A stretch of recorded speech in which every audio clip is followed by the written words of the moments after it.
Welcome to the show, YB Nation Sports Talk, up and rolling and getting you ready for a grand spanking 4th of July weekend, along with Jesse Stiers, who is decked out in cold weather Cowboys gear today. I'm Sean Stiers. Must be nice inside the old apartment with the hoodie on today, middle of summer. Feels good. Worked out this morning. Got my nice Cowboys hat on, but yeah, sitting right in front of the air conditioner. Feels good in here. I don't know. You don't wear a sweatshirt inside? Not in the summer. No, Oh, I don't. all No, right. I don't. Speaking of workout, let me ask you this, because I had two pet peeves come up when I was at the gym this morning. What's your top gym pet peeve? Mm, Probably people who, in that setting, sit on machines for a very long period of time doing nothing. That's pretty close. There's this older dude who's in pretty good shape, but he is like Mr. Social Butterfly, talks to everybody. And it's like, I'm doing my dumbbell bench and so like I'm getting, going through my sets. So I always start eyeing where I want to go next. So I look over, he's been there for like 20 minutes the whole time. And he's like talking to this guy, talking to that guy. And it's like, come on, get your sets done. Let's go. So then there was an alternative that I wanted. So that's pet peeve number one, guy who talks to everyone, occupying the space, not keeping it moving. Number two is guy who jumps back and forth between two different pieces of equipment. Oh, he's claiming multiple stations at once. Yeah, so he's like doing bench and then he's hopping over and like doing rows. It's like I need the row, so like my one row option is taken because old guy is talking, and then my number two row option is taken because I got guy bopping back and forth on two pieces of equipment. So those are my top two, and they combine themselves today to really annoy me. I'll give you mine because I don't face the same challenges going to like the class setting where things are kind of like constantly moving and someone's, you know what I mean? So I think the number one are, the people who are uber competitive, like obvious competitive.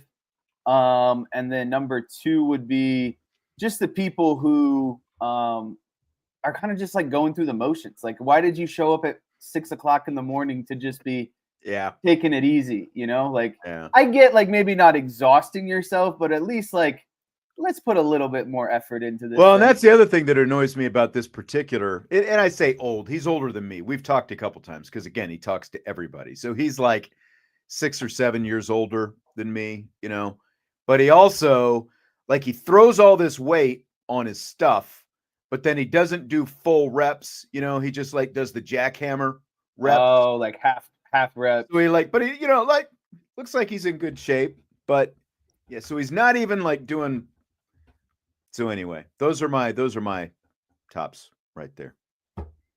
Glad I could clear my chest on that going into the 4th of July weekend. Well, that's the thing is you got this show and then your schedule is getting pretty cleared out for the next 3, 4, 5 days or so. Well, yeah, more than that. It'll be a week before we're back. Vince and I will both be on vacation. You'll get some time off. So I need it. Yeah. I guess we haven't even really mentioned that. Vince and I are. I think Vince and I mentioned it yesterday. We're going to be on vacation first part of next week, so won't be back until Thursday at the earliest next week with a show in this 5 p.m. Eastern time slot on the old live YouTube show. But there's a chance with some of the technical stuff that we're talking about that we've got to get ironed out with the big announcement. We may have to, allot a day to do that. So still waiting to find out. Well, in the meantime, we've got a lot of good questions that have piled up from the new Champions Lounge on We In or We Out Thursday. So we'll get right to them. Irish English slamming the old inbox full of questions. 7:30 a.m., baby. Yeah, bring it. He says, I realize it's not a zero-sum game, but Notre Dame being known as tight end U is a drag on the football team at the cost of wide receiver production. Are we in or out on that? I think that's a bit aggressive, so I'll be out on that. I don't think that like being tight end you deters other, recruitment or production across other position groups. It's just Notre Dame is known for, recruiting and development of high end tight ends in the NFL. I mean, you could say the same probably about their offensive line too, if you really wanted to. Again, I don't think that deters, production and recruiting in any way. I don't think it does either. I mean, they've always done really well in terms of recruiting. It's just that, so I don't think that it has negatively impacted either wide receiver production or wide receiver recruiting. It's just that that's just like that area in particular, especially hitting it consistently with the receivers, is just the area that Notre Dame is still kind of trying to shore up. I think it's like maybe the consolation prize is it's like, hey, we still have elite tight ends. We get a lot of elite tight ends. So maybe that helps make up for some of that. Mike says Iowa is tight end you. And it obviously depends on your perspective. I think that a lot of 1A, 1B argument. Yeah, I think a lot of, especially Notre Dame fans, consider this tight end you. I mean, when you look at the long history of tight ends that Notre Dame, like top tight ends, and the tradition of sending tight ends to the NFL that Notre Dame has had really over the past couple of decades. So I would say, what really drags the wide receiver production is just the lack of a stable offensive identity over the last probably 10 years or so. And also just overall kind of quarterback talent and production. So wide receiver will get better as the overall talent of quarterbacks gets better. The offensive coordinator is more consistent, like that sort of stuff. Like you can't bring in good wide receivers and have not great quarterback play and offensive coordination and expect, a lot of wide receiver production. Another one from Irish English. Number of players to attempt to pass over the last 4 years. Last year it was 5, which I didn't even realize until he put this up, and then I went back and looked. It was like, man, that's right, Davis Sherwood. I forgot about that. So 5 last year, 3 each of the 3 previous years, 2023, 22, and 2021. So the over-under for the number of players to record a pass attempt for 2025 should be 3.5, in or out on that. Bonus, do you go over or under? Bonus. Who will it be? So I think 3.5 is the perfect line, considering you had a 5 last year and 3 times before that you had 3 players do it. So I'm in on the 3.5. What do you think? Is that where it should be? Yeah, I agree. I think it should be at 3.5. I think this is a fun question overall. So I always like the research on these kind of questions. Yeah, I know. Like digging up some kind of random stuff. I mean, obviously, CJ Carr is going to attempt to pass. I'm 99% sure Kenny Minchie is going to attempt to pass. So you've got 2 right there. So the question is, like, there'll be a special teams fake pass. And that's what I like. Jordan Faison, maybe, could he get in the mix? Former high school quarterback. But then do you see one more after that? I see somehow you Tyler probably Buckner, get to 3. Yeah, Tyler Buckner would be the obvious one otherwise. And he did it. He was one of the 5 to attempt to pass last year. So where are you? Are you over or under the 3.5? I'm under 3.5. I think I am too. But at the same time, the only thing that gives me pause is the fact that Biaggi and Freeman and the fact that they like to scheme up the special teams stuff. I'll go. I think 3 is probably where I'm at. I think we'll see 3 different guys attempt to pass this season. I don't think it'll be more than that. But you're right. That is a good question. In or out, Alabama, Florida State will be a closer final score than Ohio State, Texas. I'll be out on that. I think Alabama will. I think they're going to be better this year. Will Florida State be better this year, though? And that's what I'm not really bought on. So I think Alabama is going to be better. I don't know if Florida State will be. I mean, they'll probably, you hope, be slightly better.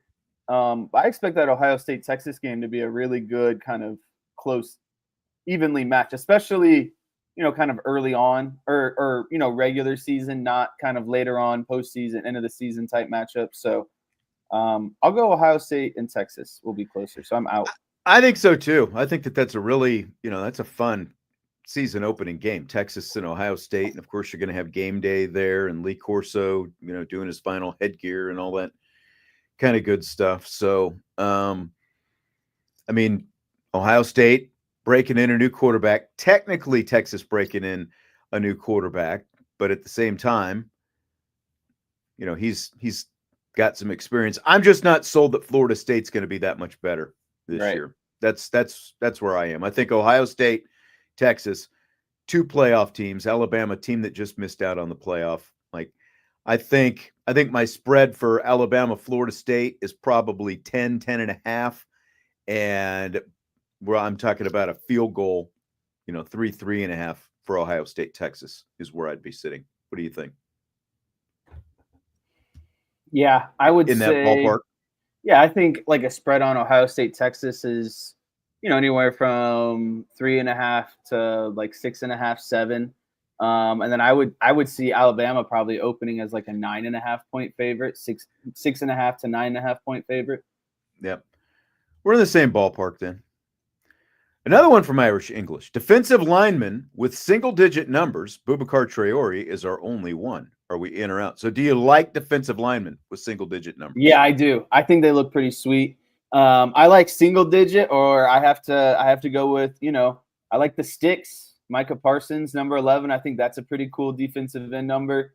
That's a personal bias. I like lower numbers in general. I think the bigger numbers get kind of clunkier looking. So I would have wore 5 my whole life if I could. But yeah, exactly. Like Bryant Young obviously switched to number 95. Classic defensive line, defensive end, wherever you are. Like that's a classic defensive line type number. I like the fact that in college football, you can see these guys like with, like the single digits specifically. I like the fact that you don't, especially when it comes to the NFL, but like you think of those numbers in the 90s basically as defensive line type numbers, but you can see this big old hulking dude at 280, 300 pounds, and he's got a big single digit on him. Like when Lewis Nix switched it up, when he wore the one. Didn't he look sweet though when he wore number 1? He did. Yep, perfect. So yeah, I'm totally in on that. Yet another one from Irish English. Cross-training potential of other sports for football players. Tier 1, wrestling, track and field, lacrosse. Tier 2, basketball, soccer, swimming, baseball. Tier 3, golf, pickleball, competitive tic-tac-toe. In or out on that? I'm in on that. The only one, I feel like they put the lacrosse in there because of Faison in tier 1. It's nice, but I would say more so wrestling and track and field are clear kind of tier 1s. If I wanted to get nitpicky, I feel like I would drop lacrosse kind of into that tier 2 range, because like if you're not counting basketball, how are you counting lacrosse? I would count basketball as more lateral cuts, explosion, especially if you're dunking or going up to the rim. You know what I mean? Like that's more football related. That all lacrosse is just cutting and shifting. So actually I am out on this. I've really talked myself into I would bump up basketball almost and bump down kind of lacrosse. I agree with that. And I might even bump baseball down into the next tier with yeah, I mean that's just hand-eye coordination. Yeah, exactly. That's like because I'm trying to think the only maybe a little bit of throwing, but the throwing motion is so different. But like outfielders, for example, like outfielders as wide receivers or defensive backs, maybe there's a little bit of correlation there. But I think I would have to bump baseball down, bump basketball up, and yeah, I mean lacrosse is mostly a lot of running around, but it is change of direction and stuff like that and sprinting. So that obviously does come into play. Wrestling, obviously, especially for a lineman, especially a defensive lineman or even a linebacker, whatever it happens to be. the low center of gravity and balance and all that kind of stuff, and track and field, obviously, with the speed. So, yeah, I'd have to be out because I'd have basketball in tier 1, and I'd have to bump baseball, I think, down to tier 3. So you're keeping lacrosse in tier 1? I don't mind it being there, but I don't think it's the same thing as soccer. It's just you have a stick in your hands. Yeah, maybe so. Maybe so. That's probably what I would do. I would swap basketball and lacrosse for my tier 1 and tier 2. I'm glad I could convince you. Yeah. Sunlit Night 1964. A lot of young Notre Dame players will see the field this year, like last year. However, this year it won't be due to the accumulation of injuries. It'll be because we put a lot of teams away early. In or out on that? So I'm in on all of this, but I think more so I'm in on I'm kind of out on the last part because they put away teams early. I just think it's Marcus Freeman's kind of overall mindset in terms of development and that sort of stuff of if the talent is there, you're getting them on the field. If they're, ready and they can be, someone who can contribute. So I just see it as overall a program philosophy of, getting a lot of these younger players, really high-end recruits. And because I think that's the difference of the past is, previous coaching staffs weren't recruiting at the same level that Marcus Freeman is. And that means guys who are game ready as freshmen. Like that comes along with being a high-end elite recruit is your game can translate now type situation. And then also the comfortability of in yourself as a teacher to, trust these players to start. Because I think that was often the side that Brian Kelly struggled with is he blames kind of the player, but like it's often on you to get them ready. So what are you doing to not get them ready if they're at the level of a recruit that you think they are? So again, not to get too long-winded, I just think it's a program philosophy to get these young talents. Like talent is talent. It doesn't matter how old you are. Guys are showing up more ready to play. Not that they're ready to just step right on the field, but they are closer to being ready to play right now. These last couple of years since Marcus Freeman and company have been, handling recruiting, and the call that I told you was probably going to come in just came in, of course, 23 minutes, mark it down after we started the show. But they're showing up more ready to play. And the bottom line is the better you are, the quicker you're going to get on the field. And there's between the athleticism that they have and, like what they've got between the ears as well with their ability to absorb information and get ready to go. Like guys are just more ready to go right now. And it's why not only Notre Dame fans are excited about this roster, but other people from the outside who look at this roster and see the level of talent and where it's come, like it's very obvious. So that's why they're going to see the field. You're going to see a lot of young guys. And, and they're not just telling them to sit on the bench for a year. They're getting them out, a lot of them out there. And whether it's in a reserve role on offense or defense, a lot more of them on defense, it seems like, but special teams as well. They're using them as special teams contributors. Just look at a guy like Kennedy Urlacher last year and all the time, that he played last year. It wasn't just like, well, you're going to be a red shirt. It's like, this guy can help us. And if you can help him, you're going to get on the field. Another one from Sunlit Night 196.4. In or out on Phil Steele's preseason top 5.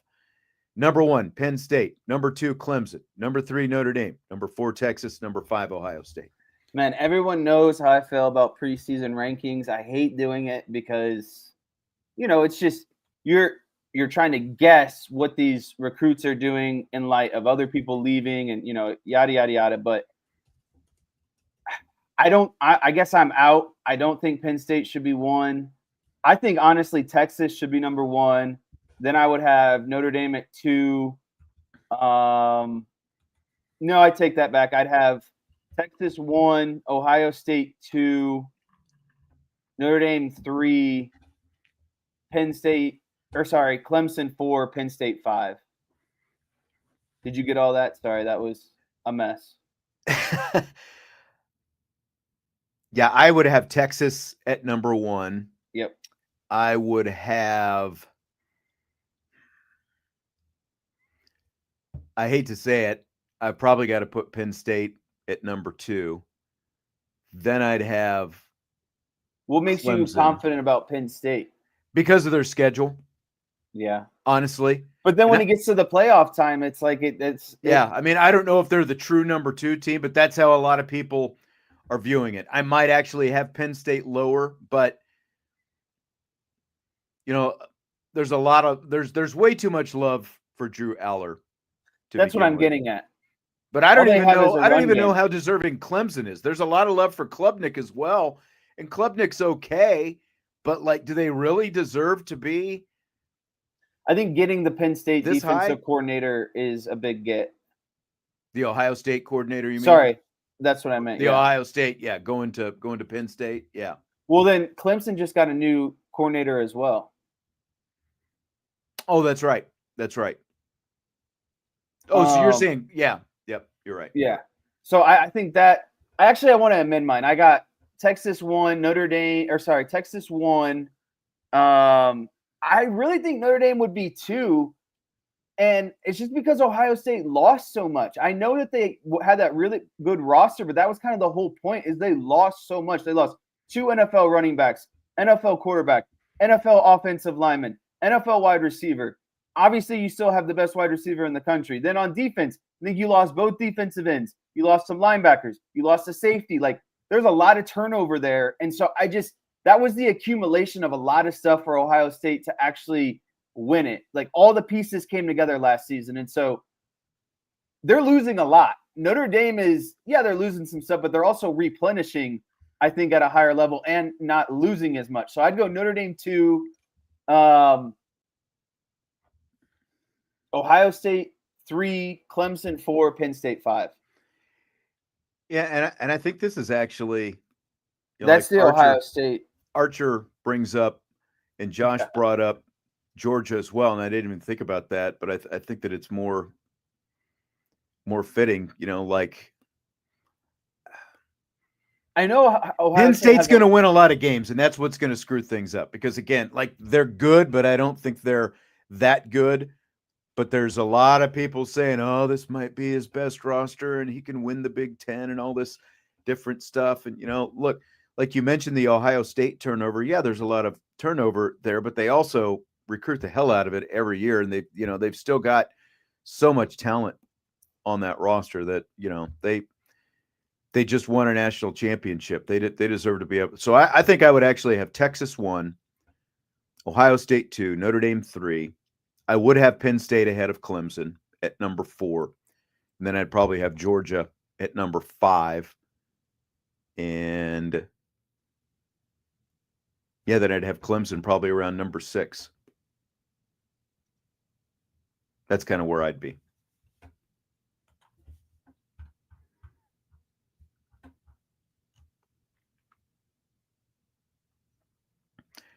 Irish English was following up. He said, ranking Penn State number 1 preseason is a guarantee they'll get boat raced by Ohio State, stub their toe at least once more along the way. Are we in or are we out on that?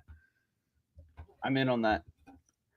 Let me pull up their schedule, because I know we've looked at it a couple of times, and it is Charmin soft. I mean, they have Oregon and Ohio State. That's what their schedule comes down to. Are they going to win one of those, none of those, or both of those?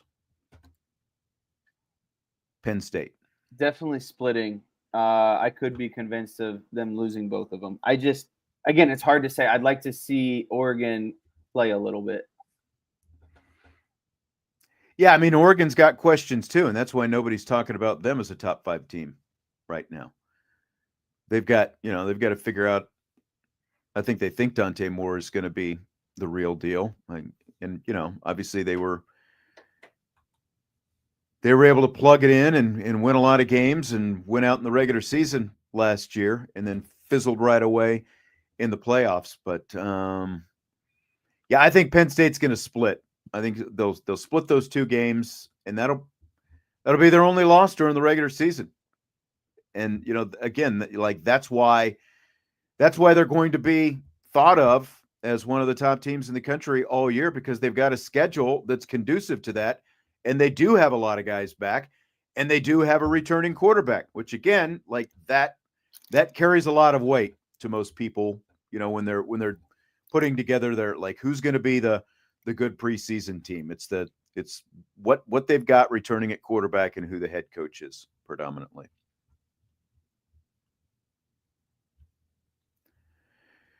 Josh, we in or we out? Dylan Edwards will lead the Big 12 in rushing. Oh, man. Let me look up Dylan Edwards. Okay, K-State running back. I'm going to say I'm going to take a pass on this one because I don't know any of the Big 12 running backs. I mean, it ain't going to be Cam Scattaboo. So, all right, let's see. We're just going to have to go ahead and do that. So, yeah, I'll go in on Dylan Edwards because I'm not. Who else in the Big 12?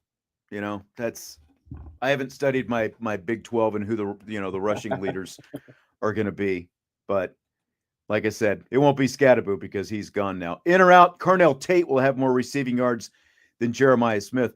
I'll just say this is a big out for me because Jeremiah Smith had 600 more receiving yards than Tate had last year to begin with as a true freshman. So I think Smith will just have another monster year this year. So on that one, I understand the question because you assume that Smith will get double teamed. Young quarterback probably won't want to, force a lot of things into double teams. So that would mean Tate, who is still probably decently isn't the right word. Someone who is going to be an NFL wide receiver as well could probably, benefit. So I think it'll be closer than expected, but I think Smith will still be the receiving leader. In or out, Bill Belichick will lose to TCU, UCF, and Clemson to start off 2-3.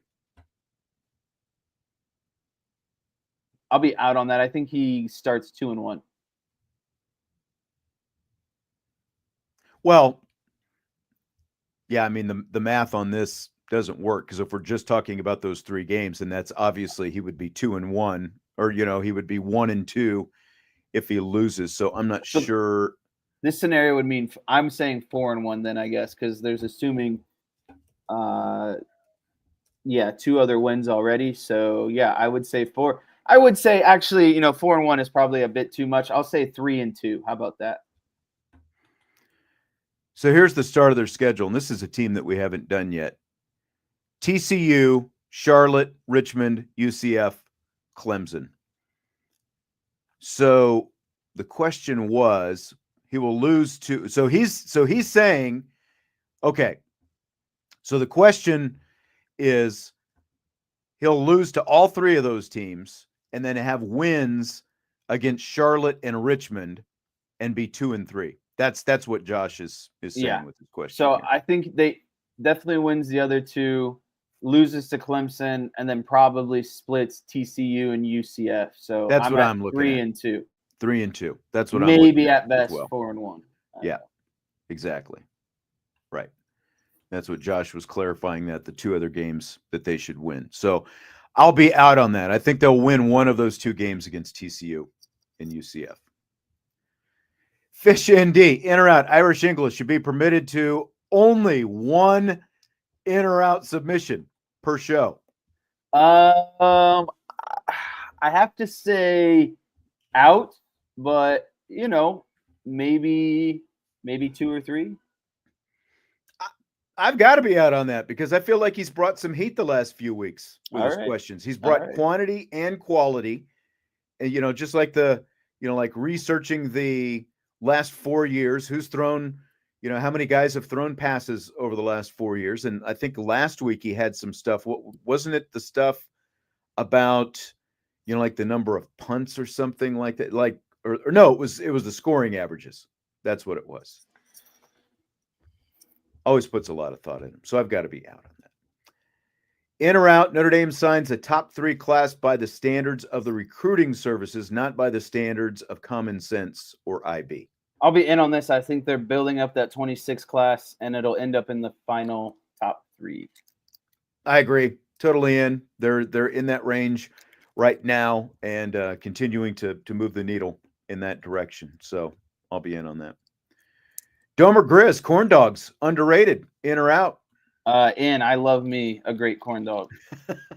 Corn dog is just like a great fair food. You know, I don't know if they invented corn dogs specifically for the fair, but corn dog, walk around with your corn dog on a stick, get you a little, you know, like cup with some mustard and some ketchup in it.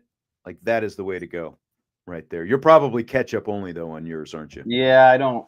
I like spicy mustard or ballpark mustard, but they usually don't have that at the fair. I want to add my own we in, we out question before we move on here.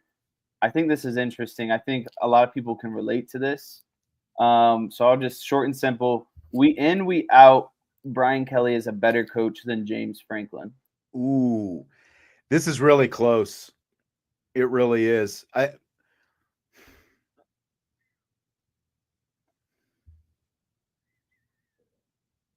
I'm actually in. I'm in. I think you look at like where Brian Kelly started, won a couple Division II national championships at Grand Valley, went to Central, went to Cincinnati, won some games at places where you don't win a lot of games, turned Cincinnati into they were still BCS bowls at that point, what you'd call New Year's Six, or I don't even know what you'd call it now. I guess playoff games, but turned Cincinnati around, got them winning in a relatively short amount of time, parlayed that into Notre Dame. The guy is a program builder. I think, and that's the thing. That's where Notre Dame had to be turned around from those Bob Davie, Ty Willingham, Charlie Weiss years, was they needed someone who could build the program and get it back up to a consistent level of winning that it hadn't seen since Holtz. And I think that the program reached its ceiling under Brian Kelly, but ultimately he did what those other 3 guys couldn't do. And that was, by the time it was all said and done, after he bottomed out and had his, the worst season of his career, he averaged double-figure wins for the last 5 years. After that, he got him to 2 college football playoffs and took him to a national championship game as well. So what has James Franklin ultimately done? He still hasn't won a big game. Like, he hasn't won a game that matters at the end of the season, right? So I'm in. I'm in on Kelly. His biggest win is beating Boise State. Yeah. At home, a home playoff game. Yeah. Against a team that he should have beaten. So I'm definitely in on Brian Kelly. Mainly everything you said. He's accomplished more, been to national championships, been to playoffs, done it at multiple programs, won. He's just a guy who started quite literally from the bottom and has built programs and escalated to the top. He's not someone who's a in and out kind of 1 year, 2 year guy. He's the head coach and he builds programs and then continues to move on and on and on. So as and hold on, just before we ban Brian Crying Belly, because I'm done with his BS tonight and for the last 2 nights. Yes, SMU was the home game. Boise State was not. Sorry. See ya when we see you again. Okay, continue. So, yeah, I mean, I think it's obvious Brian Kelly. But at the end of the day, there's, I think, always going to be a lack of appreciation. So that's kind of where the question stems from, is just kind of how he always, and this is the crappy part about his legacy, is whenever he leaves a place, he always leaves a bitter taste. When he left Cincinnati, all the Cincinnati people had a bitter taste. When he left Notre Dame, all the people had a bitter taste. He doesn't, he kind of burns bridges as he leaves places. Yeah. But he's Cincinnati, a really good coach. Cincinnati came here to boo him in 2021. Kind of fitting that ended up being his final year at Notre Dame, that That was their only I think loss. the only hesitation I had was Brian Kelly. Just doesn't could still work on being there for the players, like the relationship side of things, how he speaks to the media. But at the end of the day, I guess that's not really what you're judged on when you're coaching at this. You're judged on wins and losses. And, could he be better in some areas? Yeah, but obviously he's not the worst in those areas. So yeah, I think that he's kind of, and Franklin probably falls into this as well. He's kind of on that, the last fringe of sort of the old school type coach where, like when I grew up, it's not like we were close to any of our coaches, like I know that like you in high school specifically, like there was a lot more closeness that you got like on your football staff specifically, like than any coaches that I ever had growing up. It's just a lot different now. But you're right, but that's also why Marcus Freeman excels, obviously. One of the reasons right. Marcus Freeman excels, because it is a lot different with him. And the players have gravitated to that, especially the ones who are here for Brian Kelly. They've gravitated to that, and they can see through the BS. And, like Kelly, I think for a while tried to be like, okay, I guess I got to be around. I can't just play my golf, and I got to, like show up for some workouts and, hang out and whatever else. The players actually liked it. And I think he kind of did that for a little bit, and then it kind of faded away again, So, yeah. Good coach, good X's and O's, no, like all that different thing. They had a nice transfer portal, but he thought he was going to Louisiana because it was going to be easier for him to recruit down there. Who's recruited better over the last 3+ years? Notre Dame or LSU? Notre Dame. Yep, that's right. Jesse, we have come to the time of the show where I ask you, are you ready for rapid fire? I am. Let's do this. Fill in the blank. Notre Dame adding Rice to its 2026 football schedule is blank. Is just meh. When I read that today, I was like, meh. Okay, it's Rice. Could be worse. Could be better. Doesn't push the needle one side or the other for me. I guess it's better than maybe a MAC school. Maybe it's comparable in your opinion. I don't know, but I'd rather have Rice than a MAC school. Honestly. That's where I'm at. I'd rather have Rice than Tennessee State. I guess and it's a new face and a new name. Someone Notre Dame hasn't played in a while. I don't know the exact history. I feel like they played him in the early 2000s or at some point when Charlie Rice was here. I feel like it. I could be wrong. But again, it's new team. Better than I think a lot of people would say it's probably better than adding like Air Force or something like that potentially, or Army. So again, I think that there are worse options out there, but it's not obviously like a Clemson or a USC type situation or an Alabama or just one of those games. So yeah, I had when I first saw this announced, the first thing I thought of was 1988 because Notre Dame's last national championship season, they played Rice that year. That was the first thing that sprung to mind. But then it was like, hold it, 2014. They played Rice in 2014 as well. That one went right over my head. But to Josh's point, who's the 12th game is his question, because as of right now, if USC is on the schedule, which we still don't know, they still have to schedule one more team.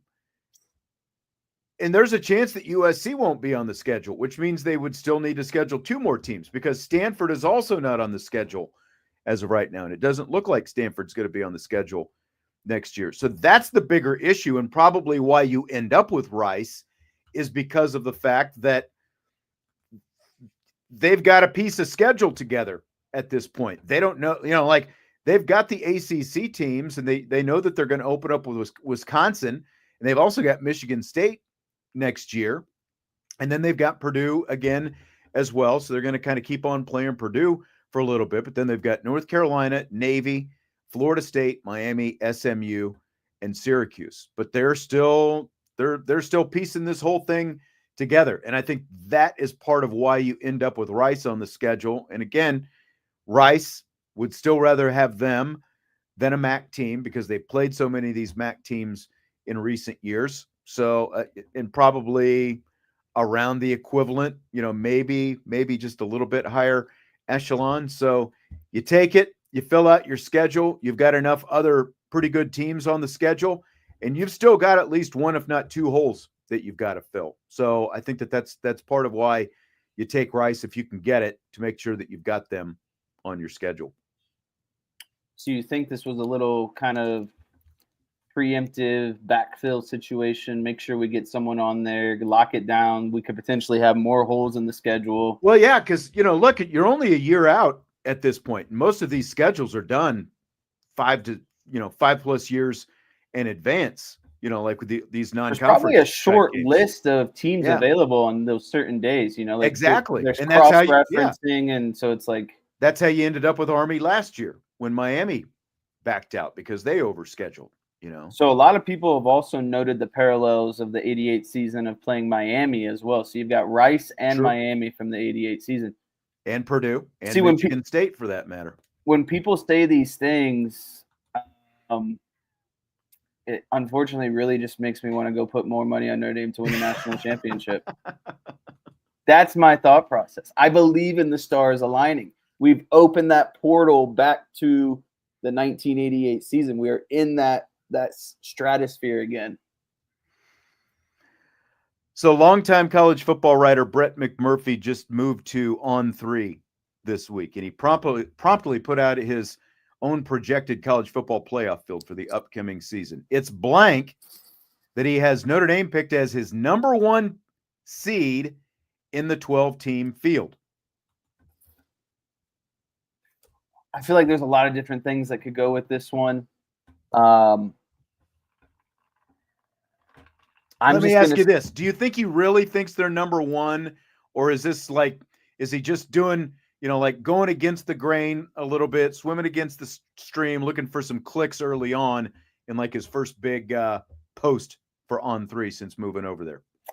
So I don't think it's irrational to say, like, there's probably 5-6 teams I think you could say, logically you could put at 1, but it's so preseason. And so I think that if you could make a case for kind of, again, those 5 or 6 teams, maybe 4 or 5, but he kind of had the nerve to go out there and say it'd be Notre Dame. I think Notre Dame is the least traveled path.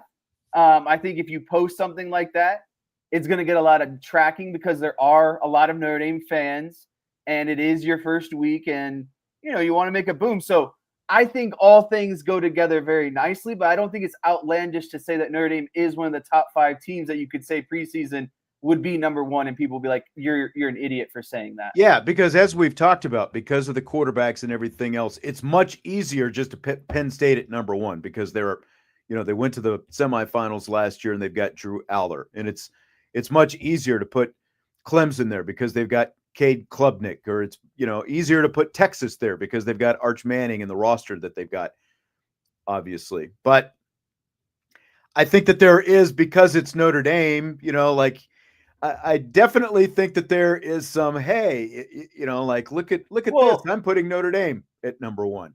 McMurphy is a guy, though, that praises Notre Dame. He's not kind of like some of these other national reporters that kind of doesn't hammer him the same. Yeah, he doesn't bandwagon hammer Notre Dame a lot. And again, like, if you're looking at Notre Dame on paper of what they did last season, you look at the injuries and what they overcame and still going to a national championship, I don't think it's outlandish to say someone who has a Heisman level running back on their team, a really good offensive line, a wide receiver room that is going to be better because, again, you're adding Malachi Fields at worst, so like that's already a boost considering he's on a lot of people's NFL big boards. Then you go to the defensive side of the ball, you're returning some of the best secondary players in the country. You're returning one of the best linebacker units in the country.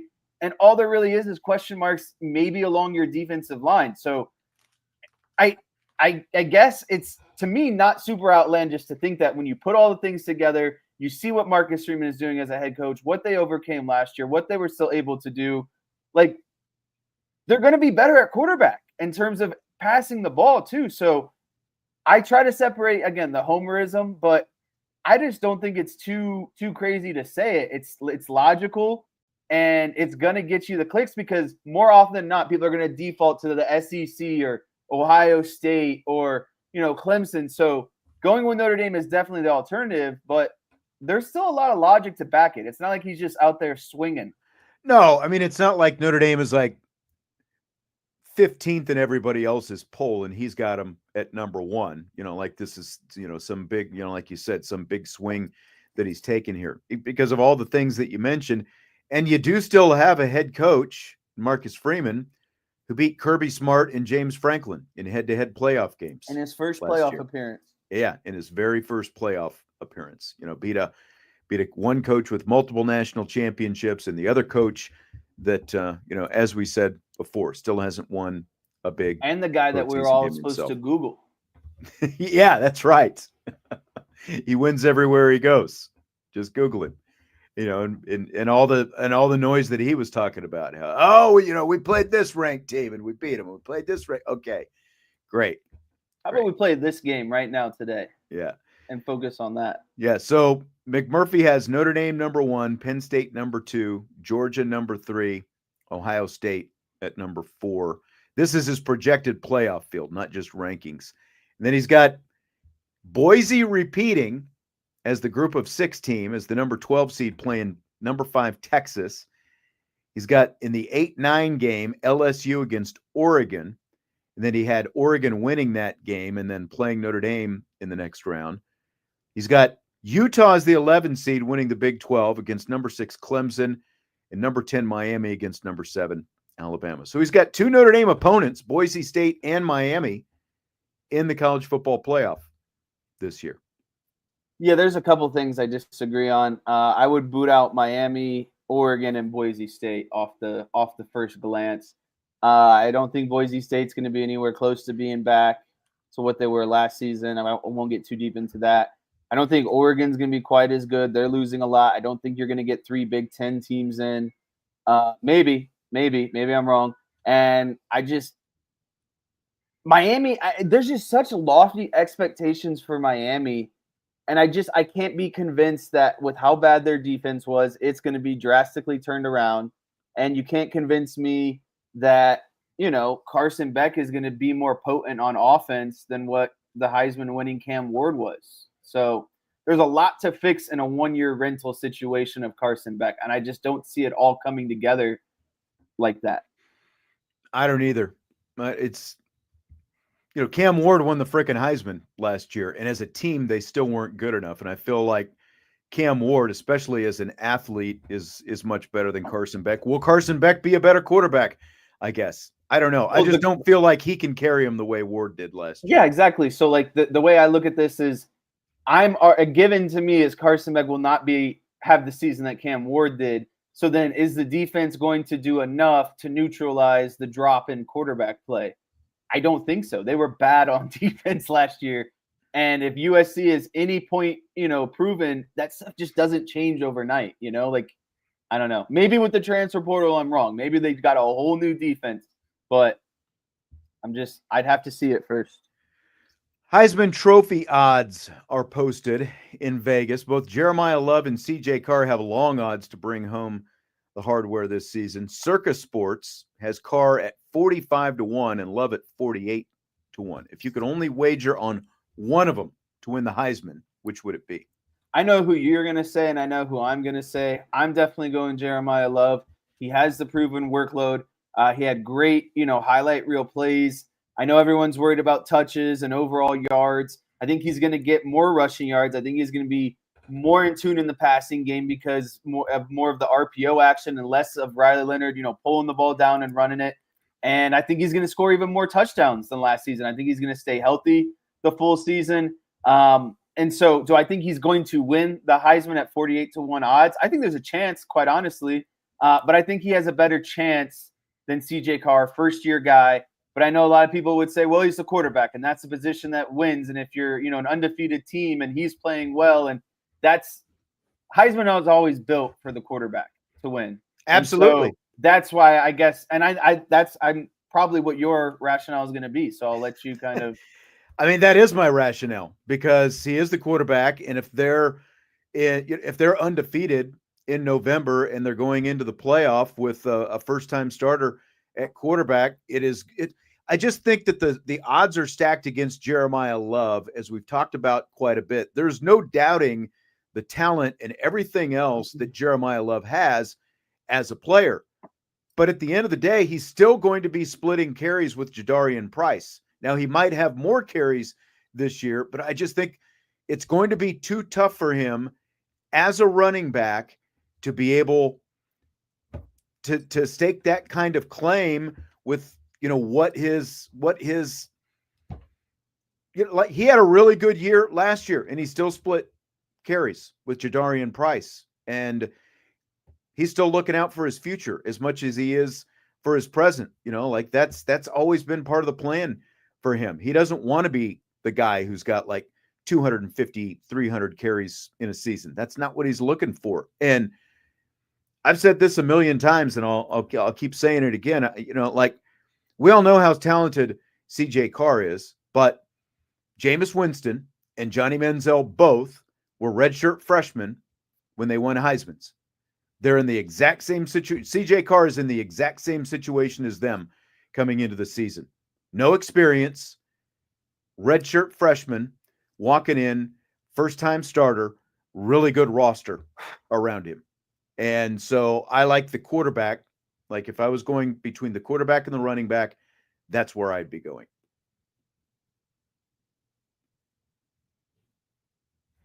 Toonsa says Bryce Young. Which Bryce Young are we talking about? One, and in which situation are we talking about him? I think there was sarcasm. Yeah, I mean, I'm not saying every first-time starter tears it up, if that's what you're asking me. But I think that CJ Carr is going to have a really good year, is what I'm saying. So Gunnar Stockton of Georgia, Texas A&M quarterback Marcel Reed, and Jeremiah Love all have plus 5,000 odds on FanDuel. That says what? I think that says that whoever's doing the research at FanDuel is an idiot. No, seriously. Like, if you look at projections, like let's drop everything. Just let's look at it as, we're not Notre Dame people. You're objectively, subjectively looking at this. You do a little bit of research, Google, top quarterbacks and top running backs of 2026 draft class. You go to the quarterback list, who's probably at the top? Arch Manning is up there. Well, he might not even be draft eligible, but Stockton and Marcel Reed are not at the top of that list. You look at the running back list, very number 1, 2 is going to say Jeremiah Love across the board. Jeremiah Love, Jeremiah Love, Jeremiah Love, Jeremiah Love.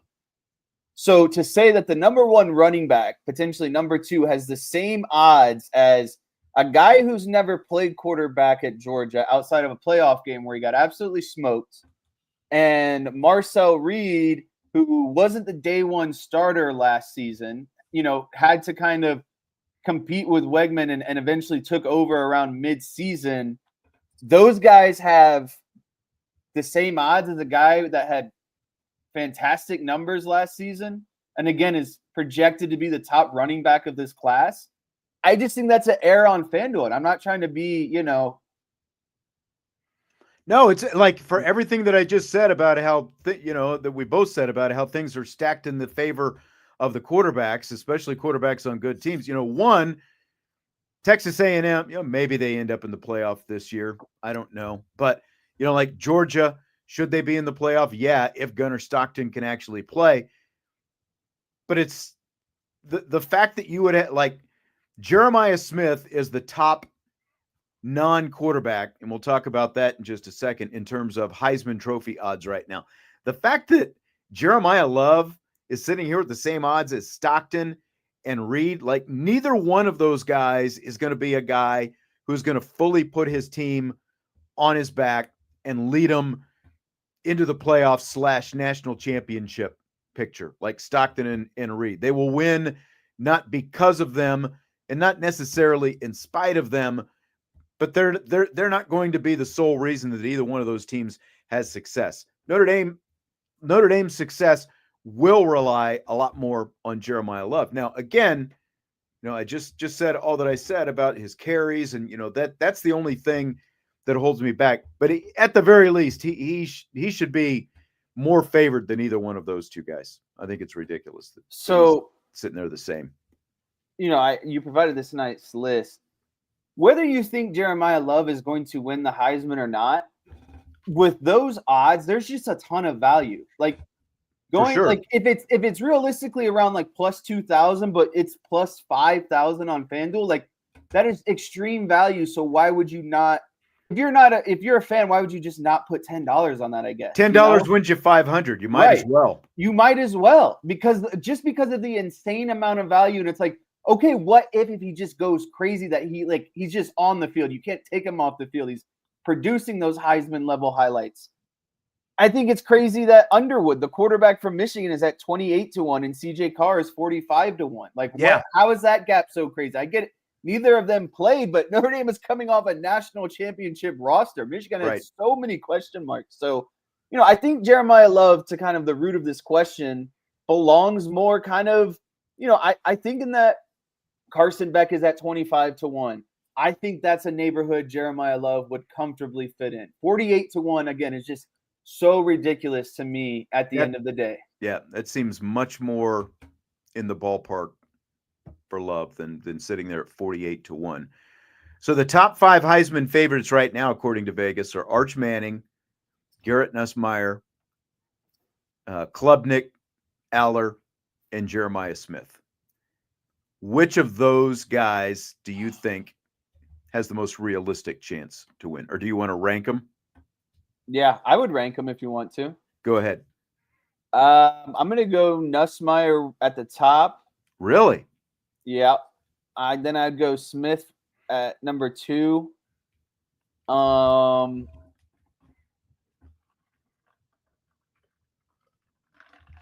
guess Manning 3rd, Lagway 4th, and then Klubnik, and then Aller. Aller. You and the names, you're still struggling.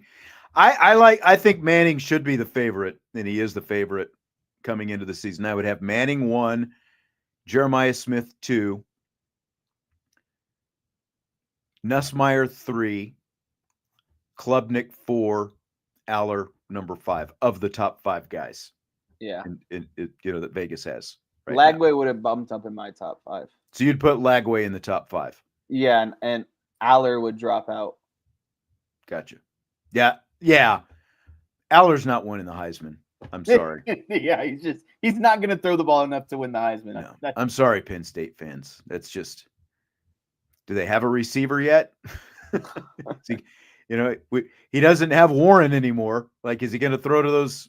Is he going to throw to the running backs all day? How exactly is that going to work out for a quarterback who needs to make plays, complete passes? All I got to say though is I think this stacks up. I'm not trying to get overhyped here, but if there's a year for a running back to sneak in and win it, I mean, you have Arch Manning, never started a full season. Nussmeier has the most experience. Klubnik will be on a good team, but I just don't think he's overly exceptional. Aller is not going to do anything like we just said. I think Smith is a good candidate. And it's like, okay, after that, it's Lagway, Sellers from South Carolina, Beck from Miami. Like, who's to say that Jeremiah Love isn't in that kind of, like if none of those quarterbacks have an overwhelmingly great season, I could see him sneaking in. I don't know. I think if there's a year with those odds, you have nothing to lose to place $10 on a plus $5,000 bet. It has already been 10 years since Derrick Henry won the Heisman Trophy. He's the last running back to win the Heisman Trophy. He did it with an all-time program, like Alabama. What were those stats? With the runs. He had over 2,000 yards, I believe. I don't know. I'll let you look that up. Jeremiah Love has Heisman Trophy talent. And the only thing that's going to prevent him are two different things. One is he's a running back.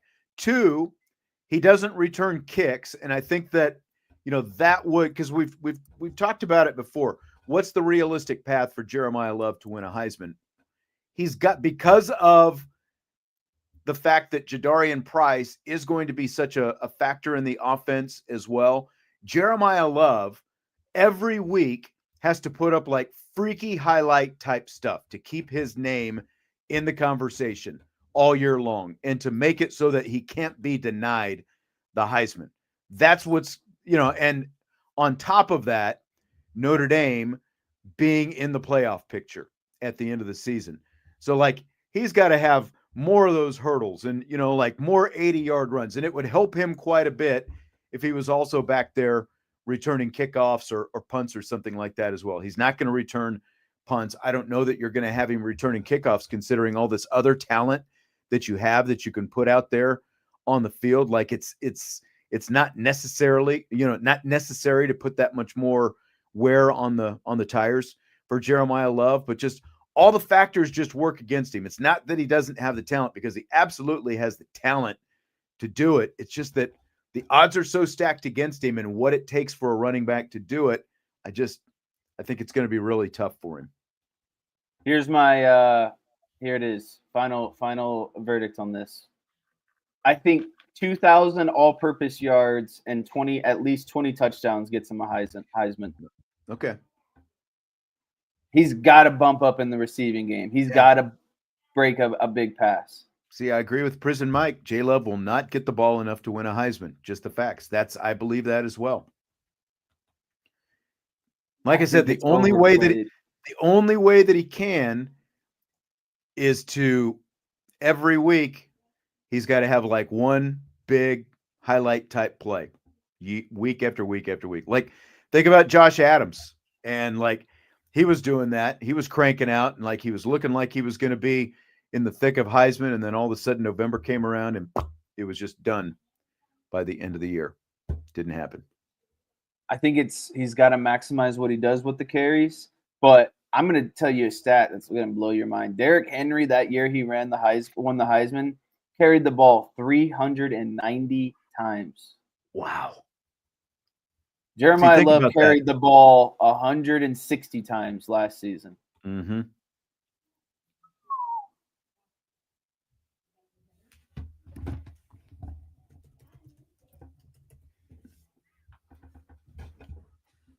Everyone banks on blowouts. Like Notre Dame is just some consistent blowout program. Like we don't stress some games that we shouldn't be stressing, like the Marshalls and the Toledos and all those kind of games. Yeah.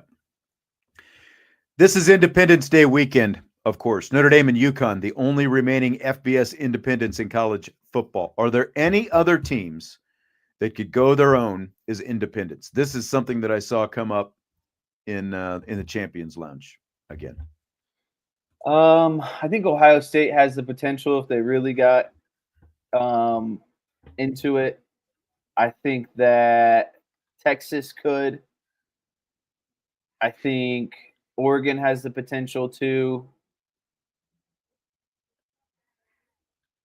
I think those are the only three. I honestly think that those are the only three. I think Texas could pull it off because they've got a national base. Ohio State could pull it off because they are the biggest TV draw week in and week out. And if they decided they were going to go independent, like Fox or somebody would give them money to be on their air every week, similar to what NBC is doing. And Oregon is a little bit more unique, but because of the fact they've got all that Nike money, I think that they could pull it off as well. And I think they're regionally isolated up there. Yeah. Yeah. But to this point, DJ says, do any of the other teams have the chops to try? No, and none of them will. Like, especially none of those three teams will, because they're in the they're between them. Two of them are in the Big Ten, the others in the SEC. They're in the conferences that are paying out all the big TV money right now. So there's no reason for them to do it. Ohio State just won a national championship playing in the Big Ten, and they've been in the playoffs, like 80-90% of the time playing in the Big Ten. Texas has been in the playoff the last couple of years. So Oregon just made it. There's no incentive for any of them to try or, to need to. Clayton Kershaw became the 20th major league pitcher and just the 4th left-hander ever to record his 3,000th career strikeout last night. Justin Verlander and Max Scherzer are the only other active pitchers with 3,000 strikeouts currently. Do you buy or sell the 3,000 strikeout pitchers becoming extinct? Oh, this question is a lot of fun. I'm so glad you asked this. I'm not even going to answer your question first. I'm going to send out a disclaimer. Clayton Kershaw accomplishing this, I think, is a bit overrated, in my opinion. Oh, boy. Here we go. He's been around a while. Yeah, 18 years. 18 years. But the thing is when it matters most, Clayton Kershaw does nothing. And I get it. You can be really good in the regular season and get your teams to those positions. But I'm more of a David Ortiz guy. He accelerated in the playoffs. He had better playoff numbers than he did regular season numbers, and he was still good in the regular season. Clayton Kershaw is a great pitcher. He'll likely going to go to the Hall of Fame. But to me, there always will be a cloud over his head because of the lack of postseason success. And to me, that's when it matters most. Like, the pressure is on, like, I don't know. So first part of this, I had to get that out. But I do buy the 3,000 strikeouts becoming extinct, and it's going to get even more extinct because there's just a change in pitching philosophy. Starting pitchers are no longer workhorses, getting into the 100 pitch count, going complete games, getting a lot of strikeouts. There's a lot of swing and miss stuff, but guys aren't working as deep into the games anymore. So that's kind of my main, I guess, point. Perspective would be that is just guys aren't pitching as much anymore. Starting pitchers aren't going deep into games. You see them in the 6th, 7th inning. You have a lot of setup, 7, 8, 9 guys. So yeah, I'm buying it becoming extinct. 9 of the top 10 guys on the all-time strikeouts list pitched in the 80s or earlier. 37 of the top 50 fit into that category as well. Fewer and fewer guys are even in the ballpark. And so I absolutely think that, the guys like this are becoming extinct because, again, Scherzer and Verlander are the only 2 guys active right now who have 3,000 strikeouts. There is nobody else, like you've got, trying to find, I've got this list here. Felix Hernandez. That's the one I was thinking of. He's already been pitching for 15 years and he's 38 years old. And he sits right now, Felix Hernandez, with 2,524 strikeouts. So, like, he's still got a chance. Actually, he's not 35 years old. He's younger than that. That's where he ranks on the list. Like, he's in the ballpark. He'll probably get there within a couple more years.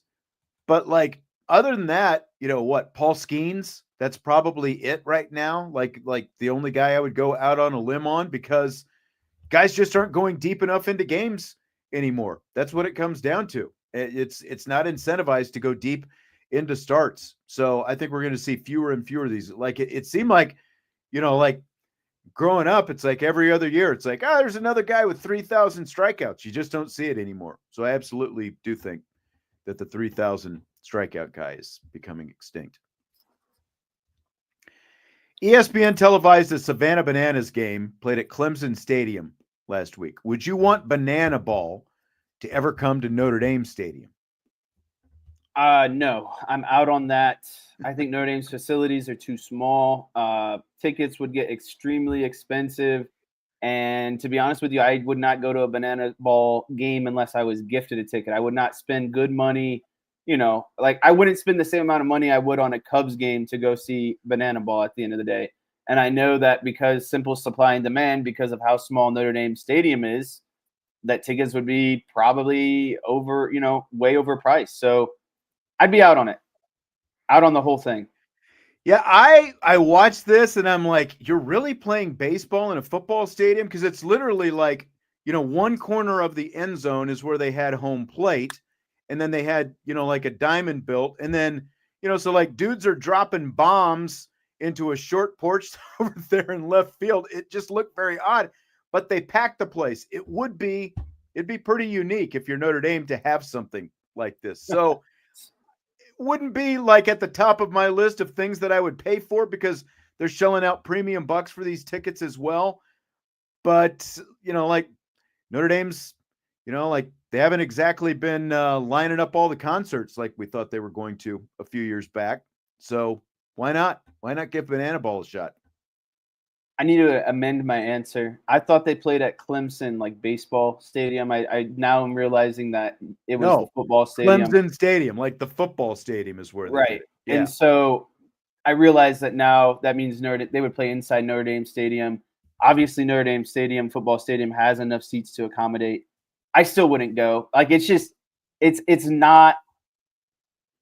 not something that like excites me. I don't like all the different, like, people think it makes baseball exciting or whatever. I just think it kind of makes a mockery of it at the end of the day. Like, I'm just not all in on all these, different rules and additions and subtractions and stuff like that.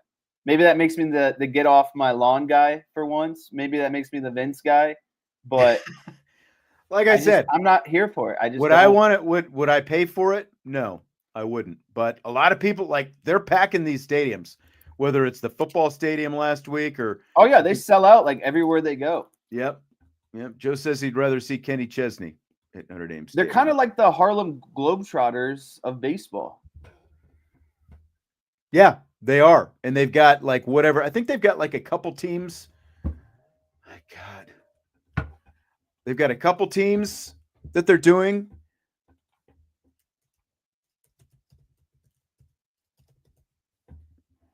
Second time this person has called me. I don't know what universe I'm living in right now. So we're going to wrap it up with that. We'll go ahead and call it a day, call it a week. Have a great weekend.